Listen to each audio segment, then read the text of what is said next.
Gusto lang naming pag-usapan po ito nga po mga nangyayari sa Senado. Although hiwalay na sangay ang executive, ang Malacanang sa Senado. Pero kahapon po ang pinakabagong lumutang na mga pahayag, si mismong Senator Alan Peter Cayetano ay mayroon pong akusasyon sa Malacanang. At kung pwede ko pong basahin, inakusahan niya yung Malacanang pati yung mga kaalyado daw po na nanggugulo sa Senado. Kaya nauwi daw po sa deadlock yung liderato ng Senado. Ano pong pahayag niyo doon, ma'am? Alam nyo, lahat na lang siguro ng kasalanan, ipapahid lagi sa Malacanang at ang malinis ay si Senator Alan Cayetano. So kita naman natin, parang hindi naman ito yung unang pagkakataon na hindi siya bumitaw sa posisyon. Kahit meron ng dapat na nakaupo at nagsasagawa ng isang tungkulin. Pero hanggat kakayanin niya na huwag umalis sa isang posisyon, mukhang yun ang gagawin niya. So ngayon, nagbibigay na naman siya ng ibang naratibo at lahat ng kaguluhan sa Senado ay wala siyang kinalaman at palalabasin na Malacanang na naman ang gumagawa. Umpisahan natin nung May 11, hindi naman Pangulo ang nanggulo sa Senado.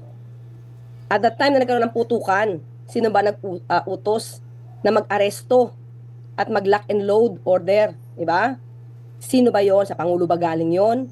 Nung nagkaroon ng pagputok, pumunta sa kung saan nandoon ang isang NBI agent kasi isang kasamahan ay medyo nasa baba na. Nag-iisa. Nakita natin ang harang pa ng silya para walang makalabas sa pintuan na yon. Pero sino ba ang nagbukas? Hindi ba yung mga tauhan ni General Aplasca sa utos na rin o sa permiso na rin na nagmumula kay Senator Alan Cayetano? So yung pag-utos ba ng pagputok ay galing din sa Pangulo o sa Malacanang? So lahat ng ito, pati yung pagpapalabas kay Senator Bato. At sino ba naman na nag-utos na mag-boycott? Ang Pangulo ba? Wala pang nun ha? Hindi pa nagsasagawa ng sesyon ng June 3. 3 araw na nag-boycott sila. At ini-encourage pa yung ibang mga senador. 3 araw silang hindi nagtrabaho. Ito pa rin ba? Ipupukol pa rin niya sa Pangulo? Ipupukol niya pa rin sa Malacanang? Tapos siya yung malinis at mabait at walang kadungis-dungis. Tama ba naman yan ang gawing naratibo sa mga tao na ngayon ay gulong-gulo dahil sa kaguluhan dyan sa Senado? Nabanggitin nyo kanina, Yusek, na parang kung lahat ng maaaring gawin ay pwedeng gawin ni Senator Cayetano para makakapit doon sa kanyang posisyon. Sa paningin po ng palasyo, ano kaya yung dahilan? Bakit parang gano'n na lamang din po ka-aggressive si Senator Cayetano na ipaglaban yung kanilang block, yung kanyang pagiging Senate President at para ipahid o isisipa sa Malacanang yung mga nangyayaring gulo? Attitude siguro. Kasi hindi ito unang beses. Hindi ito unang beses. Ganyan din ang nangyari sa House of Representatives. Tignan na lang natin ang nakaraan. Kung saan ganyan din. Nagtawag din siya ng numero. At ayaw umalis kahit term sharing, kahit may usapan na. May usapang lalaki. Dapat lalaki ang usapan. Ayoko naman, wala tayo issue sa gender sensitivity issue dyan. Pero ibig sabihin, colloquial, palabra de honor. Pag sinabi nating usapang lalaki, dapat to pa rin. Diba? Yun yung kasabihan eh. So, hindi natin alam, nasaan na yung usapang lalaki noon. Opo. So walang katotohanan, ma'am, na yung 11 daw, yung former minority group, ay kakampi ng Malacanang. Kasi nag-ano rin siya kay Senator Sherwin Gatchalian na huwag siya magpagamit sa Malacanang po. Sabi ni Senator Cayetano. Sino ba kaya ang nagpapagamit para sa sariling interes at para sa interes ng kanilang pinupuon? Yun na lang. Siguro dapat humarap sila sa salamin bago magsalita ng ganyan. So how do you think, ma'am, na pwedeng maresolba itong impasse sa Senado? Dahil talagang iginigiit po na magkabila na sila yung legitimate na bloke sa ngayon. Siguro, una-una, syempre nagsalita na rin yung palasyo kung sino ba yung kinikilala. Opo. At nagsalita na rin yung House of Representatives kung sino kinikilala. Marami na rin na mga senador at hindi na senador, 4 na dating Senate President ang nagsabi na huwag kapit-tuko sa posisyon. Para sa bayan, hindi pansarili. Hindi naman kapanipiniwala na nag-iisti ka sa posisyon dahil lang sa bayan. Pansarili. Yun yung dapat iwasan. Maging makasarili. Ang iginigiit din kasi, ma'am, ni Senator Cayetano, 13 ang kailangan para magpalit ng Senate President ng pro tempore, hindi yung 12 nung bloke ni Senator Gatchalian. Ano po ba as a lawyer, ma'am, ano ba talaga ang laman ng batas? Kasi iginigiit nila tong Avellino versus Cuenco, na yung majority lang ang kailangan mo, since 22 lang ang senador, ang majority ngayon is 12, which is nasa Gatchalian block. Pero ang sinasabi ni Senator Cayetano ay ni Senator Loren Legarda, 24 pa rin dapat yung bilang. So 13 dapat yung number. Okay, ganito yan eh. Okay, sabihin natin, halimbawa lang ha, ito halimbawa, nagkataon na pumanaw ang dalawa. Halimbawa lang, pumanaw ha, Mm-mm. ang dalawang senador. So, lalo-lalo na yon hindi na marireach yon, di ba? Kasi wala na. So, anong gusto nilang mangyari? Dahil wala yung dalawa, hindi na makakakilos ang Senado, paralisado dahil doon. Sa Avellino versus Cuenco, maliwanag na ang purpose nito ay hindi para gawing paralisado ang Senado. Okay? Kung nandiyan dyan lahat ang 24 senators at kayang tawagin anytime for a session, 24 ang bilang at doon nababasihan ang quorum. Pero, ang sabi sa Avellino versus Cuenco, kung ang isang senador o ilang senador beyond Senate coercive reach, ibig sabihin hindi mo agad-agad matatawag. So, ang bibilangin ay yung available lang ng mga senador. Paano ba yung beyond Senate coercive reach? Kapag sinabi na hindi mo agad mapapatawag, halimbawa, nasa abroad, on that day, di mo yan pwede mapatawag on that day. Bakit na? Wala sa bansa. Pangalawa, yung detenado, yung detained, madali mo ba mapatawag yan anytime? Hindi. Bakit? Sila ay hawak ng korte. Dapat ka pang mag-file ng motion para i-allow ang isang tao na makalabas. Yung nagtatago, hindi makita, kahit puntaan mo sa bahay, kahit tanungin mo lahat ng kaibigan at kamag-anak, hindi makita. Kaya mo bang tawagin yun anytime? So, saan tayo bibilang? So, pag dalawang ito, si Senator Jinggoy at si Senator Bato, ay hindi talaga makakapunta kahit anong gawing patawag mo. Ilan ang bibilangin mo? 24? So, lahat na lang ng transaksyon sa Senado ay hindi makakakilos dahil kailangan 24 ang base. Ang recognized base number ay dapat 24. Hindi iyon ang nais ng konstitusyon at hindi rin yun ang sinasaad ng kaso ng na sinagawa na desisyon dito sa Avellino versus Cuenco. So, dapat maging practical. Mm-mm. Paano kung talagang umalis sila intentional lumabas ng bansa? Mm-mm. Hindi na makakakilos ang Senado dahil lumabas sila ng bansa. Dapat doon. Saka, tandaan natin, 2015, panahon ni Senator Franklin Drilon, ginamit na to. Nandoon yung dalawa, si Senator Cayetano, Alan, and Peter. Tumutol ba sila? Hindi naman sila tumutol. Sa aking pagkakaalam, nandoon si Senator Ligarda. Mm-mm. So, tumutol ba sila? Meron ba naging question? Itinakbo ba nila to sa Supreme Court? Hindi. Tinanggap nila to.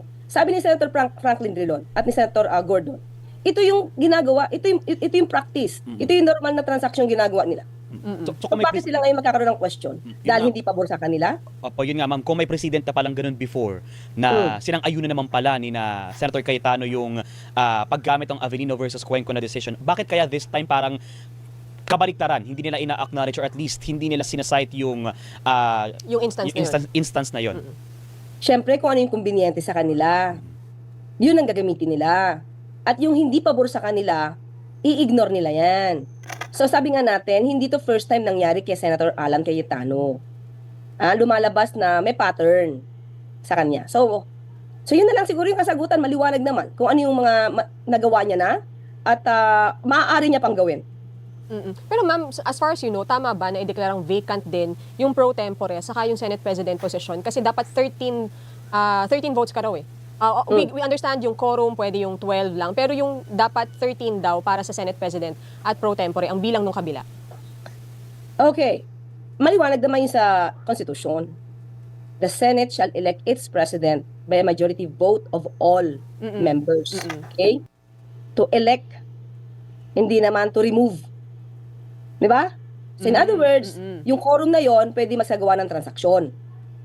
Pero sinusunod pa rin nila sa pag-elect ng Senate President ay dapat 13 base sa 24. Pero kung ako ang tatanungin, kung ako personal, dapat ano pa rin kung beyond Senate coercive breach, dapat kung ano lang talaga ang pwedeng numero, kung ano yung recognized number, base number, kung sino available. Let's say, halimbawa lang. Again, Yes. wala yung dalawa, kinuha na ni Lord. Diba? So, ibig sabihin, forever, dahil sa numerong yan, mahihirapan sila magkaroon ng quorum, magkakaroon sila ng pagboto para sa president. Well, anyway, siguro kung makakakuha sila ng mas maraming 13, pwede pa rin. But still, hindi pwedeng magkaroon ng deadlock. Diba? Oo. Na hindi tayo pwedeng kumilos. Okay. So magkaiba yung kailangan for the removal and the election. Yes, maliwanag naman sa Constitution to elect. Pero yung transaction, pwede, quorum. Opo. Punta lang ako doon, Yusek, naman sa isinagawang hearing ng Blue Ribbon Committee ng Cayetano Block.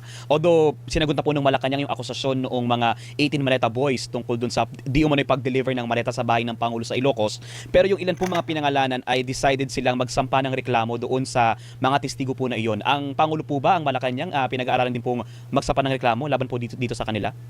Christian, tingin ko, pag tinanong mo yan, ganun pa rin yung makikita mong mukha sa Pangulo. Nung tinanong niyo kung Noel. Yes. I-ismit. Bahala na po. Ito naman po yung mandato na ng mandato na po ng NBI, ng PNP. Well, I think naman nag-iimbestiga naman na po yung NBI. Hindi na sila kailangan utusan pa. So walang bala. Ipapaubaya. Yeah, oo. Kasi ang daming trabaho ng Pangulo para intindihin pa yan. Alam naman niya na hindi nagsasabi ng totoo yan. Unang-una, ang daming butas. Alam niyo yung kwento ng 18 na basurero or 18 Maleta Boys. Parang pinagtahi-tahi. Kung ano na yung masabi ng isa, dadagdag. Ito may question to kasi na-question tayo dito, kulang, idadagdag. Hanggang sa nagkakawindang-windang yung kwento na kakadagdag-dagdag nila. Hindi na nagtatama-tama. Kasi mangyayari talaga yan, Christian and Victoria, kapag hindi talaga totoo yung kwento.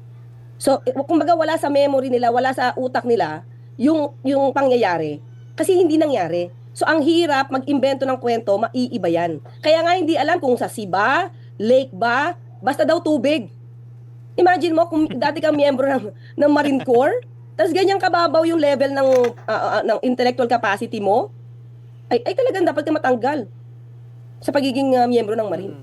Pero how would you explain, ma'am, yung isa? Yung si Senator Amy Marcos pa yung nagsabi na pakita yung picture nung isang Maleta Boy with Congressman Sandro Marcos. Picture. Anong meron doon? Ako kasi abogado ako, syempre iba yung tingin ko diyan. Kayo ordinaryong tao, anong nakita nyo? Maleta? May pera? Nagpa-picture lang? Ang dami din nagpapa-picture sa akin. Maski na naman kay Christian, marami nagpapa-picture. Ang dami po. Di ba, Christian? Sabi sa'yo, may maleta ka, nagpa-picture sa'yo, nakaganon pa. Ano? May napatunayan? Di ba? Senator Amy Marcos, dapat mas mag-level up siya. Di ba? Hindi pwedeng picture lang. Meron ng agad ebidensya. Ano meron sa picture? Yun dapat mas malalim kayo mag-isip. Para maniwala naman yung taong bayan tungkol sa maleta nyo, puro kayo maleta. Tapos ang laman pala ng maleta ni Congressman Ridon, mangga at piluka. Diba? Dapat mas malalim sila mag-isip. Laliman nila. Do you think po liable din, may account, pwedeng kasuhan itong mga senador na nanguna doon sa pagdinig/meeting nung Thursday sa Senado? I think so, yes. May usurpation of authority. Tapos, yung mga nagsalita dyan, hindi yan official. Pwede makasuhan yan ng libel. Kasi yun din po ang binabanggit ni na Senator Soto, Senator Ping. Yes, na maaaring sampahan nila ng reklamo yung mga nag-conduct nga po noon dahil una, hindi na nga sila yung set ng majority, at the same time, wala din namang nag-acknowledge mula doon sa mga hani ng staff ng Senado doon sa ginawang pagdinig, at hindi din ina-acknowledge ng Malacanang at ng Kamara itong hanay nila Cayetano. Saka hindi lang Malacanang, hindi lang ang HOR.